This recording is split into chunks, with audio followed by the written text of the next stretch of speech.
श्री राम ज्योतिष India YouTube channel में सभी ज्योतिष प्रेमियों का स्वागत है।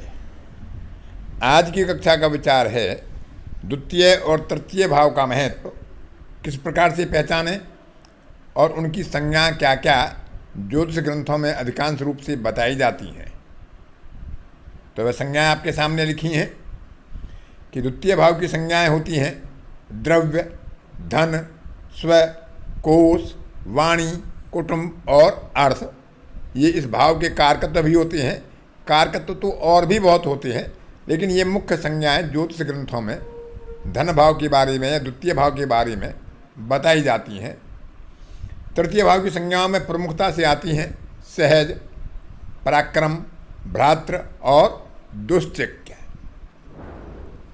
जात का अलंकार में ग्रंथकार ने बड़ी खूबसूरती से और बड़े संक्षेप में हर भाव का बड़ा विशद वर्णन किया है। बड़े अच्छे सूत्र दिए हैं। हालांकि वह संपूर्ण ग्रंथ नहीं है ज्योतिष का, लेकिन भावों की संज्ञा और कुछ योगों की संज्ञा उसमें बहुत अच्छे से बताई गई है। उसी के ऊपर वर्तमान में ये कक्षाओं का आयोजन चल रहा है। प्रथम भाव का पिछली कक्षा में हो चुका है और आज हम विचार करेंगे द्वितीय भाव और तृतीय भाव के बारे में।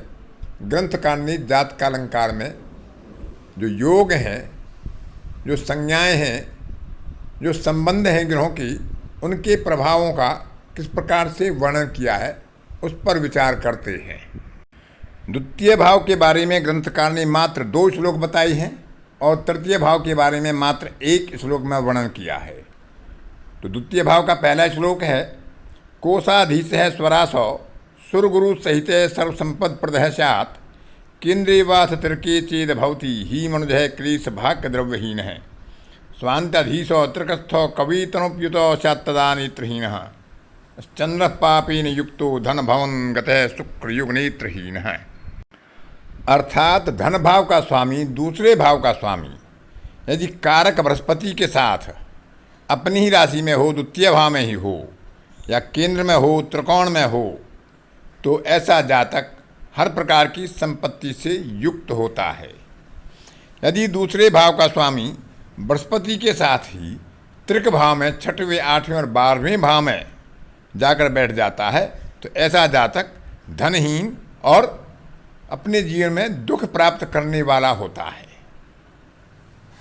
अगला योग बताया है कि द्वितीय भाव का स्वामी और द्वादशेश दोनों एक साथ शुक्र और लग्नेश से युति करके 6वें, 8वें और 12वें भाव में त्रिक भाव में जाकर विराजमान हो जाते हैं।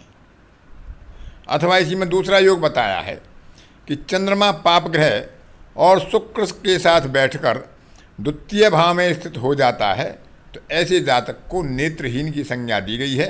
अर्थात ऐसे जातक को नेत्र पीड़ा होती है, नेत्र हानि हो सकती है, नेत्र दृष्टि कमजोर हो सकती है, नेत्र संबंधी विकार ऐसे जातक को हो सकते हैं। तो बृहस्पति क्योंकि द्वितीय भाव का कारक होता है, धन का कारक होता है, तो यदि वह धन भाव के स्वामी के साथ स्वराशि में होंगी, अपने भाव में होंगी, अच्छे भाव में होंगी, केंद्र आदि में होंगी तो धन के योग, संपत्ति के योग अच्छे होंगे। यदि वह त्रिक भाव में होंगे तो धन के योग कमजोर होंगे, निर्धनता के योग बन जाते हैं।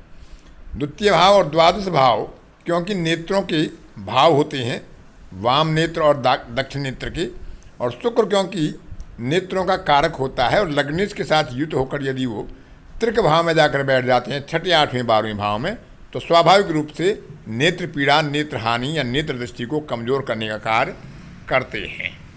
दूसरे श्लोक में ग्रंथकार ने बताया है शुक्र है सिंधुस्त्रकस्थो जनुषी निशीनर प्राप्नुयादंदकत्वम जन्मांध सार्क शुक्रस्तनु भवनपति स्यात्तदानी मनुष्य है एवं तातानुजाम्बा सुतनिज गृहिणी संस्थाननाथा स्थिताश्चेदा देश्यम तत्र तेषां प्रवरमति युतैर अंधकत्वम तदानीम। अर्थात जन्म काल में चंद्रमा और शुक्र यदि दोनों एक साथ त्रिक भाव में 6वें, 8वें, 12वें भाव में विराजमान होते हैं तो जातक को रतौंधी का रोग होता है, रात्र्यांध का रोग होता है, रात्रि में उसे दिखाई नहीं देता है। सूर्य और शुक्र के साथ यदि लग्नेश भी त्रिक स्थान में होता है तो जातक को जन्म से ही अंधता प्राप्त होती है, यानी जन्म से ही या तो वह अंधा होता है या उसकी नेत्र दृष्टि क्षीण होती है या नेत्रों में किसी भी प्रकार का विकार होता है। इसी प्रकार से हम विचार कर सकते हैं दसम भाव से पिता के लिए, तृतीय भाव से अनुज के लिए, चतुर्थ भाव से माता के लिए, पंचम भाव से संतान के लिए और सप्तम भाव से अपने जीवन साथी के लिए कि यदि सूर्य, शुक्र और चंद्रमा से युत होकर त्रिक भाव में उनके भाव का स्वामी विराजमान होता है तो क्रमशः ऐसे संबंधी को भी नेत्र संबंधी विकारों की संभावनाएं रहती हैं। यहाँ पर बताया है ग्रंथकार ने कि पिता, भ्राता, माता, पुत्र या स्त्री जिनके भाव के स्वामी सूर्य और शुक्र के साथ या सूर्य, शुक्र और चंद्रमा तीनों के साथ मिलकर किसी भाव में त्रिक भाव में बैठते हैं तो ऐसे जातक को नेत्र पीड़ा स्वाभाविक है। जैसे कि उदाहरण के साथ पंचम भाव का स्वामी सूर्य, शुक्र और चंद्रमा के साथ त्रिक भाव में विराजमान होता है तो संतान को नेत्र संबंधी विकार या नेत्र संबंधी पीड़ा होने की प्रबल संभावनाएं रहती हैं। ग्रंथकार ने यहाँ पर अंधे होने के योग को बताया है। तो इस प्रकार से विचार करके जातक के ग्रहों की स्थिति के आधार पर द्वितीय भाव के फलों का विचार ग्रंथकार ने अपने इन 2 श्लोकों में बड़ी सूक्ष्मता से, बड़ी सरलता से और सहजता से बताया है। तो उनका विचार हम अपने फलादेश में कर सकते हैं। तृतीय भाव के बारे में मात्र एक श्लोक ही ग्रंथकार ने बताया है कि भ्रातृस्थानी सभौमो वैरिपू निधन स्थान गौबंधुहीन है स्वक्षेत्रे सौम्य दृष्टि सहज भवनपी मानव सद्वान केन्द्रस्थे बंधुसौख्यम शुभ विहगयुते सैदभ्रम नराणाम पापश्चेदन्यत है तत्दनु निधिया गेयमित्थम समस्तम। अर्थात तीसरे भाव का स्वामी और तीसरे भाव में बंधु बांधव का कारक मंगल यदि त्रिक स्थान में हो, व्यय भाव में हो, षष्ठम भाव में हो या निधन यानी अष्टम भाव में हो तो ऐसे जातक को भ्रातृ सुख नहीं होता है। भ्रातृहीन का यहाँ बताया गया है। लेकिन तृतीयेश यदि स्वराशि में हो, शुभ दृष्टि से युक्त हो और मंगल जो कारक होता है तृतीय भाव का उसकी स्थिति भी अनुकूल हो तो ऐसे जातक को बंधु सुख या भ्रातृ सुख प्राप्त होता है। तृतीय भाव का स्वामी यदि केंद्र स्थान में हो, शुभ स्थानों, शुभ ग्रह से युक्त होकर स्थित हो और उस पर कोई पाप प्रभाव ना हो, पाप कर्त्री ना हो, पाप दृष्टि ना हो या उसका राशि स्वामी खराब स्थिति में ना हो तो ऐसे जातक को निरंतर अपने जीवन में भ्रातृ सुख प्राप्त होता है। इसी प्रकार से तृतीय भाव का स्वामी यदि पाप ग्रह से युक्त होगा और अशुभ भाव में होगा, अशुभ दृष्टियों में होगा तो ऐसे जातक भ्रातृ सुख से विहीन होते हैं। तृतीय भाव क्योंकि पराक्रम का भी होता है। तो यहाँ पर यदि क्रूर ग्रह होता है, क्योंकि 3, 6 और 11 ये भाव त्रिषणाय भाव कहे गए हैं और इनमें पाप ग्रह का होना जातक के लिए अनिष्ट निवारक होता है, उसको अनिष्टों से रक्षा भी करता है। तो यहाँ पर तृतीय भाव में यदि मंगल हो, राहु हो, शनि हो, सूर्य हो तो ऐसे जातक को वह पुरुषार्थी बनाता है, पराक्रमी बनाता है। और तृतीय भाव का फल क्योंकि द्वितीय से द्वितीय भी है तो धन की प्राप्ति के लिए या पोषण की प्राप्ति के लिए या वाणी के लिए तृतीय भाव का भी महत्व देखा जाता है, क्योंकि वह द्वितीय से द्वितीय भाव है और उसका कारक मंगल होता है। तो कारक का बहुत महत्व होता है। भावेश के साथ कारक को भी अच्छी स्थिति में होना चाहिए।